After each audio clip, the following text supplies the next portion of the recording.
ಶ್ರೀಗುರುಭ್ಯೋ ನಮಃ. ಆಪಾದಮೂಲಿಪರ್ಯಂతం ಗುರುಣಾಮಾಕೃತಿಂ ಸ್ಮರೇತ್ ತೇನ ವಿಘ್ನಾಃ ಪ್ರಣಶ್ಯಂತಿ ಸಿದ್ಧ್ಯಂತಿ ಚ ಮನೋರಥಾಃ. ತಪಸ್ವಾಧ್ಯಾಯ ಶುಶ್ರೂಷಾ ಕೃಷ್ಣಪೂಜಾರತಂ ಮುನಿಂ ವಿಶ್ವೇಶಮಿಷ್ಟದಂ ವಂದೇ ಪರಿವ್ರಾಟ್ ಚಕ್ರವರ್ತಿನಂ. ಮಧ್ವಾಚಾರ್ಯವಾಣಿ ಯೂಟ್ಯೂಬ್ ಚಾನಲ್ನ ಎಲ್ಲ ವೀಕ್ಷಕರಿಗೂ ಸ್ವಾಗತ. ಸುಭಾಷಿತಗಳ ಸರಣಿಯಲ್ಲಿ ಕೃಷ್ಣ ಪರಮಾತ್ಮನ ಮಾರ್ಗದರ್ಶನವನ್ನು ಅನುಸರಿಸ್ತಾ ನಾವು ಕೆಲಸಗಳನ್ನು ಯಾವ ಭಾವನೆಯಿಂದ ಮಾಡಬೇಕು, ಹೇಗೆ ಮಾಡಬಾರ್ದು, ಈ ಒಂದು ಸಂದೇಶವನ್ನು ಇವತ್ತು ಗಮನಿಸೋಣ. ಕೃಷ್ಣ ಒಂದು ಮಾತನ್ನು ಹೇಳ್ತಾನೆ, ಸುಖ ದುಃಖೇ ಸಮೇ ಕೃತ್ವ ಲಾಭಾಲಾಭೋ ಜಯಾಜಯೋ. ನಾವು ಯಾವುದೋ ಒಂದು ಕೆಲಸವನ್ನು ಮಾಡಬೇಕು, ಅಲ್ಲಿ ಕೆಲವೊಮ್ಮೆ ಕೆಲಸದಿಂದ ನಮಗೆ ಸುಖ ಆಗಬಹುದು, ಕೆಲವೊಮ್ಮೆ ದುಃಖವೂ ಆಗಬಹುದು, ಕೆಲವೊಮ್ಮೆ ಲಾಭ ಬರುತ್ತೆ, ಕೆಲವೊಮ್ಮೆ ನಷ್ಟ ಆಗತ್ತೆ. ಯಾವುದೂ ಕೂಡ ನಾವು ಅಂದುಕೊಂಡಂತೆ ಆಗೋದಿಲ್ಲ. ಎಲ್ಲವೂ ಅಂದುಕೊಂಡಂತೆ ಆಗೋದಾಗಿದ್ದರೆ ಜೀವನದಲ್ಲಿ ಒಂದು ಗುರಿ, ಅದಕ್ಕೊಂದು ಬೆಲೆ, ಅದಕ್ಕೊಂದು ಬೇಕಾದ ಪ್ರಯತ್ನ, ಇದು ಯಾವುದಕ್ಕೂ ಅರ್ಥನೇ ಇರ್ತಾ ಇರಲಿಲ್ಲ. ಯಾಕಂದ್ರೆ ಅಂದುಕೊಂಡ್ರೆ ಸಾಕು, ಕೂತ್ಕೊಂಡು ಆಗೋಗ್ಬಿಡ್ತಿತ್ತು. ಹಾಗಾಗಿ ಅದೆಲ್ಲ ಚಾಲೆಂಜಿಂಗ್ ಇದ್ದಾಗಲೇ, ಅಲ್ಲೆಲ್ಲ ಅಡೆತಡೆಗಳಿದ್ದಾಗಲೇ ಒಂದು ಸಾಧನೆ, ಅದಕ್ಕೊಂದು ಅರ್ಥ ಅಂತ ಇರುತ್ತೆ. ಹಾಗಾಗಿ ಏನೋ ಒಂದು ಒಳ್ಳೆಯ ಕೆಲಸವನ್ನು ಮಾಡಲಿಕ್ಕೆ ಅಂತ ನಾವು ಹೊರಟಾಗ ಎಷ್ಟೋ ಬಾರಿ ಅಡೆತಡೆಗಳು ಬರುವಂಥದ್ದೇ ಜಾಸ್ತಿ ಇರುತ್ತೆ. ವಿಘ್ನೈಹಿ ಪುನಃ ಪುನಃ ಮತ್ತೆ ಮತ್ತೆ ಮತ್ತೆ ಮತ್ತೆ ವಿಘ್ನಗಳು ಬರ್ತಾ ಇರುತ್ತೆ. ಅದನ್ನೆಲ್ಲ ದಾಟಿ ನಾವು ಗುರಿಯನ್ನು ಮುಟ್ಟುವ ಕಡೆಗೆ ಸಾಗ್ತಾ ಇರಬೇಕು. ಹಾಗೆ ನಾವು ಗುರಿ ಮುಟ್ಟುವ ಕಡೆಗೆ ಸಾಗಬೇಕು ಅಂತಾದರೆ ನಮ್ಮ ಭಾವನೆ ಹೇಗಿರಬೇಕು? ಏನೇ ಒಂದು ಅವಮಾನ ಆಗಲಿ ಅಥವಾ ಸನ್ಮಾನ ಆಗಲಿ, ಕೆಲವೊಮ್ಮೆ ಅವಮಾನ ಆಗತ್ತೆ. ಪ್ರಾಥಮಿಕ ಹಂತಗಳಲ್ಲಿ ಅವಮಾನಗಳೇ ಹೊರತು ಸನ್ಮಾನ ಖಂಡಿತವಾಗಿ ಇರೋದಿಲ್ಲ. ಪ್ರಾಥಮಿಕ ಹಂತಗಳಲ್ಲಿ ನಷ್ಟವೇ ಹೊರತು ಲಾಭ ಇರೋದಿಲ್ಲ. ಪ್ರಾಥಮಿಕ ಹಂತಗಳಲ್ಲಿ ದುಃಖವೇ ಹೊರತು ಸುಖ ಇರೋದಿಲ್ಲ. ಹಾಗಾಗಿ ಪ್ರಾಥಮಿಕ ಹಂತದಲ್ಲಿ ಬರುವಂಥ ಅವಮಾನ, ದುಃಖ, ನಷ್ಟ, ಇದೆಲ್ಲ ಸೇರಿದಾಗ ಆಗ್ತಕ್ಕಂಥ ಅನಾರೋಗ್ಯ, ಇದೆಲ್ಲವನ್ನು ಕೂಡ ನಾವು ಸಹಿಸಿಕೊಂಡು ಮುಂದೆ ಮುಂದೆ ಮುಂದೆ ಮುಂದೆ ಹೆಜ್ಜೆ ಇಡ್ತಾ ಹೋಗಬೇಕು. ಆಗ ನಾವು ಗುರಿಯನ್ನು ಮುಟ್ಟಬಹುದು. ಅಲ್ಲ, ಹೇಗೆ ತಡ್ಕೊಳ್ಳೋದು? ಹೇಗೆ? ಮತ್ತೆ ಮತ್ತೆ ಮತ್ತೆ ಮತ್ತೆ ಪೆಟ್ಟು ಬೀಳ್ತಾ ಇದ್ದರೆ, ತೊಂದರೆನೇ ಆಗ್ತಾ ಇದ್ದರೆ, ಅದನ್ನು ನಾವು ಮೀರಿ ಮುನ್ನುಗ್ಗೋದು ಹೇಗೆ ಅಂತ ಹೇಳಿದ್ರೆ ಕೃಷ್ಣ ಅದಕ್ಕೊಂದು ಮಾತು ಹೇಳ್ತಾನೆ, ಯೋಗಸ್ಥ ಕುರು ಕರ್ಮಾಣಿ. ನಾವು ಏನೇ ಒಂದು ಕೆಲಸ ಮಾಡಬೇಕಾದರೂ ಕೂಡ ಸ್ವಾರ್ಥ ಭಾವನೆ ಇರಬಾರ್ದು. ಇದೊಂದು ಭಗವಂತನ ಆರಾಧನೆ. ನಾವು ಕೇವಲ ಮನೆಯಲ್ಲಿ ಒಂದು ಅರ್ಧ ಗಂಟೆ, 1 ಗಂಟೆ, 2 ಗಂಟೆ ಕೂತು ದೇವರ ಮುಂದೆ ಹೇಳುವಂಥ ಸ್ತೋತ್ರ, ಮಾಡುವಂಥ ಪೂಜೆ, ಅದು ಮಾತ್ರ ದೇವತಾರಾಧನೆ ಅಲ್ಲ. ಇಡೀ ನಮ್ಮ ಜೀವನವೇ ಒಂದು ಭಗವಂತನ ಪೂಜೆ. ಹಾಗಾಗಿ ಯೋಗಸ್ಥ ಕರ್ಮಾಣಿ ಕುರು. ಯೋಗ ಅಂದರೆ ಭಗವಂತ, ಅವನಲ್ಲಿ ನಿನ್ನ ಮನಸ್ಸನ್ನು ಕೇಂದ್ರೀಕರಿಸಿ. ನಾನೇನು ಮಾಡ್ತಾ ಇದ್ದೇನೆ, ಆಡುವ ಮಾತು, ಮನಸ್ಸಿನ ಆಲೋಚನೆ, ನನ್ನ ಕೆಲಸ, ಇದೆಲ್ಲವೂ ಕೂಡ ದೇವರ ಪೂಜೆ. ಕೆಲವೊಮ್ಮೆ ನಮ್ಮ ಅತೀ ಪರಿಶ್ರಮ, ಅತಿ ಅಚ್ಚುಕಟ್ಟಾದ ಕೆಲಸಕ್ಕೆ ಯೋಗ್ಯವಾಗಿರತಕ್ಕಂಥ ಬೆಲೆ ಸಿಗೋದಿಲ್ಲ. ಸಮಾಜ ಅದನ್ನು ಗುರುತಿಸಲ್ಲ, ಅಥವಾ ಗುರುತಿಸಿದ್ರೂ ನನ್ನ ಕೆಲಸಕ್ಕೆ ಮತ್ತೊಬ್ಬನ ಲೇಬಲ್ ಅಲ್ಲಿಗೆ ಬೀಳತ್ತೆ. ಈ ಥರದ್ದೆಲ್ಲ ಇರುತ್ತೆ. ಆದರೆ ನೋಡೋನೊಬ್ಬ ಭಗವಂತ ಅಂತ ಇರ್ತಾನೆ. ಅವನು ನೋಡಿದ್ದಾನೆ, ಅವನ ಮನಸ್ಸಿಗೆ ಇದು ತೃಪ್ತಿಯಾಗಿದೆ, ಭಗವಂತ ನನ್ನ ಕಾರ್ಯವನ್ನು ನೋಡಿ ಪ್ರಸನ್ನನಾಗಿದ್ದಾನೆ ಅಂತ ನಮಗನಿಸ್ಬೇಕು. ಆ ರೀತಿಯಲ್ಲಿ ಕೆಲಸವನ್ನು ಮಾಡಿ. ಯಾಕಂದರೆ ಸಮಾಜದಲ್ಲಿ ಇರತಕ್ಕಂಥ ವ್ಯಕ್ತಿಗಳು ಅಶಾಶ್ವತರು. ಯಾರೂ ನಮಗೆ ಏನನ್ನೂ ಕೂಡ ಕೊಡಲಿಕ್ಕೆ ಸಾಧ್ಯವಿಲ್ಲ, ಅಥವಾ ಯಾರೂ ಕೂಡ ನಮಗೆ ನಮ್ಮಿಂದ ಏನನ್ನು ಕಿತ್ತುಕೊಳ್ಳಲಿಕ್ಕೆ ಸಾಧ್ಯವಿಲ್ಲ. ಕೊಡೋನು ಆ ಭಗವಂತ, ನಮ್ಮಿಂದ ಕಿತ್ತುಕೊಳ್ಳೋವನು ಆ ಭಗವಂತ. ಅದರಿಂದಾಗಿ ದೇವರು ಮೆಚ್ಚುವಂಥ ಕೆಲಸವನ್ನು ಮಾಡಬೇಕು. ಮನುಷ್ಯರು ಮೆಚ್ಚುವಂಥ ಕೆಲಸವನ್ನು ಮಾಡಲಿಕ್ಕೆ ಸಾಧ್ಯವೇ ಇಲ್ಲ. ಯಾಕೆ ಅಂದರೆ ಮನುಷ್ಯರಲ್ಲಿರುವಂಥದ್ದು ಕಾಮ, ಕ್ರೋಧ, ಲೋಭ, ಮೋಹ, ಮದಮಾತ್ಸರ್ಯಗಳು ಜಾಸ್ತಿ. ಅದರಿಂದಾಗಿ ಒಬ್ಬ ಚೆನ್ನಾಗಿ ಕೆಲಸ ಮಾಡ್ದ, ಒಬ್ಬ ಏನೋ ಮೇಲೆ ಮೇಲೆ ಮೇಲೆ ಹೋಗ್ತಾ ಇದ್ದಾನೆ ಅಂತಾದಾಗ ಅದನ್ನು ಯಾವ ರೀತಿಯಲ್ಲಿ ನಾವು ಕೆಳಗಿಳಿಸಬಹುದು, ಅವನ್ನ ಹೇಗೆ ದಾರಿ ತಪ್ಪಿಸ್ಬೋದು ಅಂತ ನೋಡೋರೇ ಜಾಸ್ತಿ ಇರ್ತಾರೆ. ಅಥವಾ ಕೇವಲ ಬಾಯಿಯಿಂದ ಹೊಗಳಿಯೂ ಹಿಂದಿಂದ ಮತ್ತೊಂದೇನೋ ರೀತಿಯಲ್ಲಿ ನಮಗೆ ಬೆನ್ನಿಗೆ ಚೂರಿ ಹಾಕೋದು ಅಂತಾರಲ್ಲ, ಆ ರೀತಿ ಮಾಡ್ತಕ್ಕಂಥವ್ರು ಇರ್ತಾರೆ. ಆದ್ದರಿಂದಾಗಿ ಮನುಷ್ಯರನ್ನು ಮೆಚ್ಚಿಸುವಂತೆ ಕೆಲಸವನ್ನು ಮಾಡಲಿಕ್ಕೆ ಆಗೋದಿಲ್ಲ. ಜನರನ್ನು ಮೆಚ್ಚಿಸಲಿಕ್ಕೆ ಕೆಲಸ ಮಾಡೋದಲ್ಲ ಹೊರತು ಜನಾರ್ದನನನ್ನು ಮೆಚ್ಚಿಸಲು ನಾವು ಕೆಲಸವನ್ನು ಮಾಡಬೇಕು. ಜನಾರ್ದನನನ್ನು ಮೆಚ್ಚಿಸಬೇಕು ಅಂತ ಆದರೆ ಯೋಗಸ್ಥ ಕರ್ಮಾಣಿ ಕುರು. ನಮ್ಮ ಪ್ರತಿಯೊಂದು ಕಾರ್ಯವೂ ಕೂಡ ಅದು ಭಗವಂತನ ಪೂಜೆ. ಈ ಭಾವನೆಯನ್ನು ಇಟ್ಟುಕೊಂಡು ಪ್ರತಿಯೊಂದು ಕಾರ್ಯ ಅಂದರೆ ನಾವು ಆಫೀಸಿಗೆ ಹೋಗಿ ಕೆಲಸ ಮಾಡೋದಿರಬಹುದು, ಅದೂ ಕೂಡ ಮನೆಯಲ್ಲಿ ಅಡುಗೆ ಮಾಡೋದಿರ್ಬೋದು, ಮನೆ ಕ್ಲೀನ್ ಮಾಡೋದಿರ್ಬೋದು, ಎಲ್ಲವೂ ಕೂಡ ದೇವರ ಪೂಜೆ ಎಂಬ ಭಾವನೆಯಿಂದ ಕೆಲಸವನ್ನು ಮಾಡಬೇಕು. ಆಗ ಆ ಭಗವಂತ ನಮ್ಮ ಕಾರ್ಯವನ್ನು ನೋಡ್ತಾನೆ, ನೋಡಿ ನಮ್ಮ ಮೇಲೆ ಪ್ರಸನ್ನ ದೃಷ್ಟಿಯನ್ನು ಬೀರ್ತಾನೆ. ಅದರಿಂದ ನಮಗೆ ಒಳ್ಳೆಯದಾಗತ್ತೆ.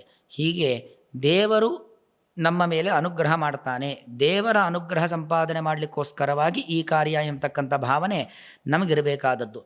ಆ ರೀತಿಯಾದ ಭಾವನೆ ನಮಗೆ ಇರಬೇಕು ಅಂತಾದಾಗ ನಾವು ಆ ಶ್ರೇಯಸ್ಸನ್ನು ಪಡೆದೇ ಪಡಿತೀವಿ. ಆ ಶ್ರೇಯಸ್ಸನ್ನು ಪಡಿಬೇಕು ಅಂತಾದಾಗ ಆ ಶ್ರೇಯಸ್ಸಿನ ಮಾರ್ಗಕ್ಕೆ ಹೋಗುವವರೆಗೂ, ಗುರಿ ಮುಟ್ಟುವವರೆಗೂ ಅನ್ಯಾಯಕ್ಕೆ, ಅಕ್ರಮಗಳಿಗೆ, ಅವಮಾನಗಳಿಗೆ, ನಷ್ಟಗಳಿಗೆ, ದುಃಖಗಳಿಗೆ ನಾವು ಯಾವತ್ತೂ ಕೂಡ ವಿಚಲಿತರಾಗಬಾರದು.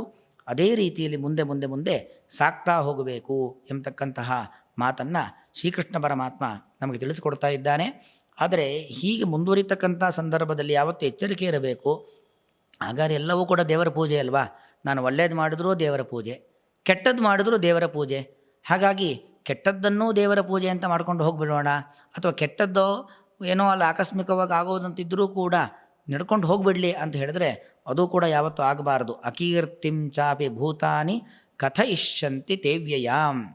ನಾವು ಏನೋ ಒಂದು ಮಾಡ್ತಾ ಮಾಡ್ತಾ ಮಾಡ್ತಾ ಉದ್ದೇಶಪೂರ್ವಕವಾಗಿ ಕೆಟ್ಟದ್ದನ್ನು ಮಾಡಿಬಿಟ್ವಿ, ಅಥವಾ ಆಕಸ್ಮಿಕವಾಗಿ ಏನೋ ಆಗಬಾರ್ದಾಗೋಯಿತು, ಅನ್ನಬಾರ್ದು ಅಂದ್ವಿ ಅಂತ ಆದರೆ ಅದು ಎಷ್ಟು ಅಪಕೀರ್ತಿಗೆ ಕಾರಣವಾಗತ್ತೆ ಅಂದರೆ ಅವ್ಯಯಂ, ಅಂದರೆ ಅವ್ಯಯಾಮ್ ಅಕೀರ್ತಿ, ನಾಶ ಇಲ್ಲದ ಒಂದು ಅಕೀರ್ತಿ. ಯಾಕಂದ್ರೆ ನೋಡಿ, ಒಂದು ಹೆಸರು ಬರೋದು ದೊಡ್ಡದಲ್ಲ, ಒಂದಷ್ಟು ಸಾಧನೆಯಿಂದ ಹೆಸರು ಸಂಪಾದನೆ ಮಾಡಿಬಿಡ್ಬೋದು. ಆ ಬಂದಂಥ ಹೆಸರನ್ನು ಉಳಿಸಿಕೊಳ್ಳೋದು, ಬೆಳೆಸಿಕೊಳ್ಳೋದು ಅದು ದೊಡ್ಡ ಸಂಗತಿ. ಗಾಜಿನ ಮನೆಗೆ ಸಂರಕ್ಷಣೆ ಜಾಸ್ತಿ ಬೇಕಾದದ್ದು. ಒಂದು ಕಲ್ಲಿನ ಬಿಲ್ಡಿಂಗ್ ಆದರೆ ಎಷ್ಟು ಕಲ್ಲು ಹೊಡೆದ್ರೂ ಒಡೆದು ಹೋಗಲ್ಲ. ಅದೇ ಒಂದು ಗಾಜಿನ ಬಿಲ್ಡಿಂಗ್ ಅಂತ ಆದರೆ ಬಹಳ ಜಾಗ್ರತೆ ಬೇಕು ಗಾಜಿನ ಮನೆಯನ್ನು ರಕ್ಷಣೆ ಮಾಡಿಕೊಳ್ಳಿಕ್ಕೋಸ್ಕರವಾಗಿ. ಯಾರೂ ಯಾವಾಗಲೂ ಕಲ್ಲು ಹೊಡೆಯದಂತೆ ನಾವು ಕಾಪಾಡ್ತಾ ಇರಬೇಕಾಗತ್ತೆ. ಒಂದು ಕಲ್ಲು ಹೊಡೆದು ಒಂದು ಗಾಜು ಹೋಯಿತು ಅಂತಾದರೆ ಇಡೀ ಮನೆಯೇ ಕುಸಿದು ಬೀಳತಕ್ಕಂಥ ಸಾಧ್ಯತೆ ಇರುತ್ತೆ, ಗಾಜಿನ ಭವನ ಕುಸಿದು ಬೀಳತಕ್ಕಂಥ ಸಾಧ್ಯತೆ ಇರುತ್ತೆ. ಆದ್ದರಿಂದಾಗಿ ನಾವು ಒಂದೊಂದು ಹೆಜ್ಜೆ ಇಡಬೇಕಾದರೂ, ಒಂದೊಂದು ಮಾತನಾಡಬೇಕಾದರೂ, ಒಂದೊಂದು ತೀರ್ಮಾನ ತೆಗೆದುಕೊಳ್ಳಬೇಕಾದರೂ ಕೂಡ ಇದು ಒಳ್ಳೆಯದೋ ಕೆಟ್ಟದ್ದೋ, ನನ್ನ ಮನಸ್ಸಿಗೆ ಒಳ್ಳೆಯದು ಅಂತ ಅನಿಸೋದಲ್ಲ, ಸಮಾಜ ನಾಲ್ಕಾರು ಜನ ಹಿರಿಯರು ಜ್ಞಾನಿಗಳು ಒಪ್ಪುವಂಥ ಕೆಲಸ, ಒಪ್ಪುವಂಥ ತೀರ್ಮಾನವನ್ನು ನಾವು ತೆಗೆದುಕೊಳ್ಳಬೇಕು. ಒಂದು ವೇಳೆ ಹಾಗೆ ಮಾಡಿಲ್ಲ ಅಂತಾದರೆ ಅವ್ಯಯಾಮ್ ಅಕೀರ್ತಿಂ, ಕೀರ್ತಿ ಬೇಗ ಸಮಾಜ ನಮಗೆ ಕೊಡೋದಿಲ್ಲ, ಅಕೀರ್ತಿಯನ್ನು ಕೇಳದೆ ಕೊಟ್ಟು ಬಿಡುತ್ತೆ. ಅದರಿಂದಾಗಿ ಅದು ಪರ್ಮನೆಂಟಾಗಿ ಶಾಶ್ವತವಾಗಿರ್ತಕ್ಕಂಥ ಅಪಕೀರ್ತಿಗಳು ಬರತಕ್ಕಂಥ ಸಾಧ್ಯತೆ ಇರುತ್ತೆ. ಬಹಳ ಎಚ್ಚರಿಕೆಯಿಂದ ಮುನ್ನುಗ್ಗಬೇಕು ಎಂಬತಕ್ಕಂಥ ಮಾತನ್ನು ಹೇಳ್ತಿದ್ದಾನೆ. ಕೆಲವರಿಗೆ ಎಷ್ಟು ಯಾರು ಏನು ಬೇಕಾದರೂ ಮಾತಾಡ್ಕೊಳ್ಳಿ, ಎಷ್ಟೇ ಅಪಕೀರ್ತಿಗಳು ಬರಲಿ, ನಮಗೇನು ತೊಂದರೆ ಇಲ್ಲ. ಕೆಲವರು ಹೇಗಿರ್ತಾರೆ ಅಂತ ಹೇಳಿದ್ರೆ ಸನ್ಮಾನ ಗೌರವ ಇದೆಲ್ಲ ಬೇಕು, ಆದರೆ ಸನ್ಮಾನವನ್ನು ಗೌರವವನ್ನು ಬಯಸ್ತಾರೆ, ಅಪಕೀರ್ತಿಗಳನ್ನು ಅವಮಾನಗಳನ್ನು ಆ ಕಡೆ ಗಮನಿಸೋದೇ ಇಲ್ಲ. ಅದೊಂದು ರೀತಿಯಲ್ಲಿ ಅದನ್ನು ಬಿಟ್ಟು ಅವ್ರ ಪಾಡಿಗೆ ಹೊತ್ತು ಬರ್ತಾ ಇರ್ತಾರೆ. ಅಂದರೆ ಸುಮಾರು ಜನ ಏನಿವತ್ತು ನಾವು ಕೆಲವೊಂದು ಇಷ್ಟು ಮಂದಿ ಎತ್ತರದ ಸ್ಥಾನದಲ್ಲಿದ್ದಾರೆ, ಯಾವುದೋ ಒಂದು ಪೋಸ್ಟಲ್ಲಿದ್ದಾರೆ ಅಂದರೆ ಅವರ ಭಾವನೆ ಹಾಗಿರುತ್ತೆ, ನಮ್ಮ ಸನ್ಮಾನ ಆಗಬೇಕು ಅಂತ ಬಯಸ್ತಾರೆ. ಅವರ ಬಗ್ಗೆ ಬರ್ತಕ್ಕಂಥ ನಿಂದನೆಗಳನ್ನು ಇತ್ಯಾದಿಗಳನ್ನು ಗಮನಿಸೋದಿಲ್ಲ, ಅಥವಾ ಗಮನಿಸಿದರೂ ಕೂಡ ಗಮನಿಸ ಇಲ್ಲದೇ ಇದ್ದಂತೆ ಇದ್ದು ಬಿಡ್ತಾರೆ. ಅದು ಕೆಟ್ಟ ವ್ಯಕ್ತಿಗಳ ಸ್ವಭಾವ. ಹೇಗಿರಬೇಕು ಅಂದರೆ ನಮ್ಮ ಮೇಲೆ ಅಪಕೀರ್ತಿ ಬರಲೇಬಾರದು. ಅಪಕೀರ್ತಿ ಬರಬಾರ್ದು ಅಂದರೆ ಅಪಕೀರ್ತಿ ಬಾರದಂತೆ ನಾವಿರಬೇಕು. ಕೆಲವೊಮ್ಮೆ ಅಪಕೀರ್ತಿ ಬಾರದಂತೆ ನಾವಿದ್ದರೂ ಕೂಡ ಉದ್ದೇಶಪೂರ್ವಕವಾಗಿ ಅಪಕೀರ್ತಿಯನ್ನು ಹಬ್ಬುವವರು ಇರ್ತಾರೆ. ಅದರ ಬಗ್ಗೆ ತಲೆ ಕೆಡಿಸ್ಕೊಳ್ಬೇಕಾಗಿಲ್ಲ. ಯಾಕಂದರೆ ಮನಸ್ಸಾಕ್ಷಿ ಅಂತ ಇರುತ್ತೆ. ನಮ್ಮ ಒಳಗೆ ಆ ದೇವರು ಅಂತಿದ್ದಾನೆ, ಅವನು ಮತ್ತು ನಮ್ಮ ಅಂತಸ್ಸಾಕ್ಷಿ ಇದೆಯಲ್ಲ ಅದು ಗುರುತಿಸಿರುತ್ತೆ. ಸರಿಯೋ ತಪ್ಪೋ ಅಂತ ಒಂದು ಮಾತೇ ಇದೆ, ಸುಭಾಷಿತ, ಮನಃಪೂತಂ ಸಮಾಚರೇತ್. ಸಮಾಜ ಏನು ಬೇಕಾದರೂ ಹೇಳಿ, ಕಡೆ ಪಕ್ಷ ನಮ್ಮ ಮನಸ್ಸು ಅದು ಒಪ್ಪಬೇಕು, ನಮ್ಮ ಅಂತಃಕರಣ ಒಪ್ಪುವಂಥ ಕೆಲಸವನ್ನು ಮಾಡಬೇಕು. ಆ ಅಂತಃಕರಣಕ್ಕೆ ನೋವಾಗ್ತಾ ಇದೆ, ಅದು ಒಪ್ತಾ ಇಲ್ಲ ಅಂತ ಆದರೆ ಅಂಥ ಕೆಲಸವನ್ನು ನಾವು ಮಾಡಬಾರದು. ಸಂಭಾವಿತಸ್ಯ ಅಕೀರ್ತಿ ಮರಣಾದತಿರಿಚ್ಯತೆ. ಒಂದು ಎತ್ತರದ ಸ್ಥಾನಮಾನವನ್ನು ಪಡೆದು ಗೌರವಕ್ಕೆ ಪಾತ್ರನಾದಂಥ ವ್ಯಕ್ತಿಗೆ ಒಂದು ವೇಳೆ ಅಪಕೀರ್ತಿ ಬಂತು ಅಂತಾದರೆ ಅದು ಸಾವಿಗಿಂತ ದೊಡ್ಡದು. ಅವನು ಸಾವನ್ನು ಬೇಕಾದರೂ ಸಹಿಸ್ತಾನೆ ಹೊರತು ಅಪಕೀರ್ತಿಯನ್ನು ಸಹಿಸೋದಿಲ್ಲ. ಆದ್ದರಿಂದಾಗಿ ಉದ್ದೇಶಪೂರ್ವಕವಾಗಿ ಎಂದೆಂದೂ ತಪ್ಪಲೇಬಾರದು. ನಮ್ಮಿಂದ ತಪ್ಪಿಲ್ಲದೆ ಹೋದರೂ ಕೂಡ ಯಾರೋ ಉದ್ದೇಶಪೂರ್ವಕವಾಗಿ ನಮ್ಮನ್ನು ತಪ್ಪಿತಸ್ಥರ ಸ್ಥಾನದಲ್ಲಿ ನಿಲ್ಲಿಸ್ತಾ ಇದ್ದಾರೆ ಅಂತಾದರೆ ಅದರ ಬಗ್ಗೆ ನಾವು ತಲೆ ಕೆಡಿಸ್ಕೊಳ್ಬೇಕಾಗಿಲ್ಲ. ನಾವು ನಮ್ಮ ಅಂತಃಕರಣ ಒಪ್ಪುವಂತೆ, ನಮ್ಮೊಳಗಿನ ದೇವರು ಒಪ್ಪುವಂತೆ ನಮ್ಮ ಕ್ರಿಯೆಗಳು ಇರಬೇಕು. ಆ ಕ್ರಿಯೆಯನ್ನು ಮಾಡುವಾಗ ಸುಖ ದುಃಖ ಲಾಭ ನಷ್ಟ ಯಾವುದಕ್ಕೂ ಸುಖ ಬಂದಾಗ ಭಾರೀ ಹಿಗ್ಗೋದು, ನನ್ನನ್ನು ಬಿಟ್ಟರೆ ಮತ್ತೆ ಯಾರೂ ಇಲ್ಲ ಅಂತ ಅಹಂಕಾರವನ್ನು ದರ್ಪಗಳನ್ನು ತೋರುವುದು, ದುಃಖ ಬಂದಾಗ ಎಲ್ಲವೂ ಮುಗದೇ ಹೋಯಿತು ಅಂತ ಹೇಳಿ ಆತ್ಮಹತ್ಯಾದಿಗಳ ಪ್ರಯತ್ನವನ್ನು ಮಾಡಿಕೊಳ್ಳುವಂಥದ್ದು, ಈ ರೀತಿಯಾಗಿರತಕ್ಕಂಥ ಮಾರ್ಗದ ಕಡೆಗೆ ನಾವು ಸಾಗಬಾರದು. ಒಂದು ಸಮಾನ ಮನಸ್ಥಿತಿ, ಹೆಚ್ಚು ಏರುಪೇರುಗಳಿಲ್ಲದ ಸಮಾದ ಮನಸ್ಥಿತಿಯನ್ನು ಇಟ್ಟುಕೊಂಡು, ಅಪೇಕ್ಷೆಗಳು ಜಾಸ್ತಿ ಆದಷ್ಟು ಕೂಡ ದುಃಖಗಳು ಜಾಸ್ತಿ ಆಗ್ತಾ ಹೋಗುತ್ತೆ. ಅಪೇಕ್ಷೆ ನಮಗೆ ಕಡಿಮೆ ಮಾಡಿಕೊಳ್ಬೇಕು. ಯಾವತ್ತೂ ಕೂಡ ಆ ಕೆಲಸದ ಬಗ್ಗೆ ನಮ್ಮ ಗಮನ ಇರಬೇಕು, ಕೆಲಸ ಚೆನ್ನಾಗಾಗಿರಬೇಕು ಅನ್ನೋ ಒಂದು ಗಮನ ಇರಬೇಕು ಹೊರತಾಗಿ ಕೆಲಸದ ಫಲದ ಬಗ್ಗೆ ನಮಗೆ ಯಾವತ್ತೂ ಕೂಡ ಗಮನ ಇದ್ದರೆ ತೊಂದರೆಗೆ ಕಾರಣವಾಗತ್ತೆ. ಅದರಿಂದಾಗಿ ಕೆಲಸ ಅದೊಂದು ದೇವರ ಪೂಜೆ. ಯೋಗಸ್ಥ ಕುರು ಕರ್ಮಾಣಿ, ಆ ದೇವರಲ್ಲಿ ಭಾರವನ್ನು ಹಾಕಿ ಇದು ದೇವರ ಪೂಜೆ ಎಂಬತಕ್ಕಂಥ ಭಾವನೆಯಿಂದ ನಾನು ಕೆಲಸವನ್ನು ಮಾಡ್ತಾ ಇದ್ದೇನೆ ಎಂಬ ಭಾವನೆಯಿಂದ ನಾವು ಮುಂದುವರಿಬೇಕು. ಆಗ ಯಾವುದೇ ರೀತಿಯಾಗಿರತಕ್ಕಂತಹ ಅಡೆತಡೆಗಳು ನಮಗುಂಟಾಗುವುದಿಲ್ಲ. ಒಂದು ವೇಳೆ ಉಂಟಾದರೂ ಕೂಡ ನಮ್ಮ ಮನಸ್ಸಿಗೆ ಯಾವುದೇ ಕ್ಲೇಶವಾಗುವುದಿಲ್ಲ ಎಂಬ ಸಂದೇಶವನ್ನು ಶ್ರೀಕೃಷ್ಣ ಅರ್ಜುನನಿಗೆ ನೀಡುವ ಮೂಲಕವಾಗಿ ನಾವೆಲ್ಲರೂ ಕೂಡ ನಮ್ಮ ಪ್ರತಿನಿತ್ಯದ ಚಟುವಟಿಕೆಗಳನ್ನು ಯಾವ ರೀತಿಯಲ್ಲಿ ಮುನ್ನಡೆಸಿಕೊಂಡು ಹೋಗಬೇಕು, ಯಾವ ಭಾವನೆಯಿಂದ ನಾವು ನಿತ್ಯದಲ್ಲೂ ಇರಬೇಕು ಎಂಬತಕ್ಕಂಥ ಸಂದೇಶವನ್ನು ಕೊಟ್ಟಿದ್ದಾನೆ.